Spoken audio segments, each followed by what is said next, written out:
In this lesson, we're going to be talking about malware analysis. Malware analysis is a pretty big topic. We're going to just skim over a couple of things quickly. You could probably find a college course somewhere that would cover this in pretty great detail. There's a lot of knowledge that goes into malware analysis. The thing about ethical hacking is it requires a fairly broad level of information just so you get a sense of what's involved. If you're interested in learning more, of course, you can take this as a starting point. But let's take a look at a couple of ways that we can do malware analysis. Now, the first thing we can do is go to this website called virustotal.com, and it will do an analysis on suspicious files and URLs. I'm going to find a file that I'm pretty sure has some problems with it, and I'm going to send it to them. So it's this one here, and I'm going to say scan it. So it's uploading, and it looks like this file was already analyzed by VirusTotal, and so we can take a look at the last analysis. This happens to be a botnet. It runs on Windows 32. Here are the different names that it has been classified under with the different antivirus engines.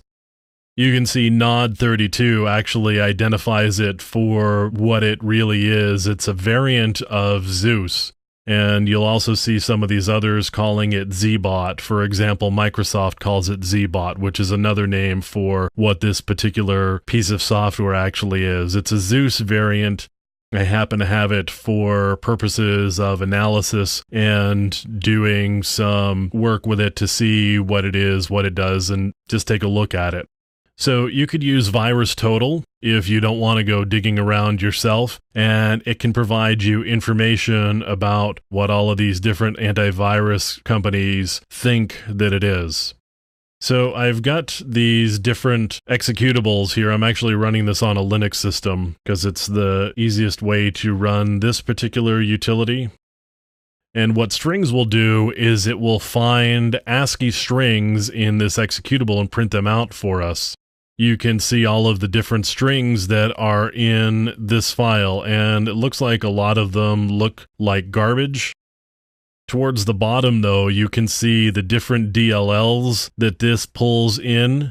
So like Shell 32 and Olay 32, Common Controls 32. We can also see there's some XML information here as well. And it looks like this may be something to do with .NET because this is an assembly definition, this little piece of XML here. So we could use strings to look at human-readable information that's in executables. Sometimes just the human-readable strings that are in a program can give us some information about maybe who was involved with it or where it's come from or what it does. And you can certainly see that there are some different function names here at the end, and usually these are functions that are being imported from some other library somewhere. And again, you can also see the different libraries that are involved, these DLLs here. These are ones that get loaded as external libraries to this particular program. So again, I did this under Linux. You can get versions of strings for Windows and do the same thing on a Windows platform. Another program that I can take a look at under Windows is this PEID. This will give us information about the program executable, and I'm going to go take a look at the file that I looked at earlier, the zsbcs.exe.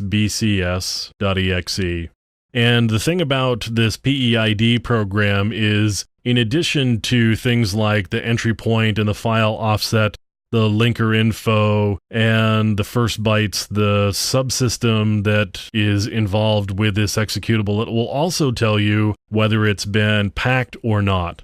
So you can see this particular one has been packed, and it uses the UPX packer.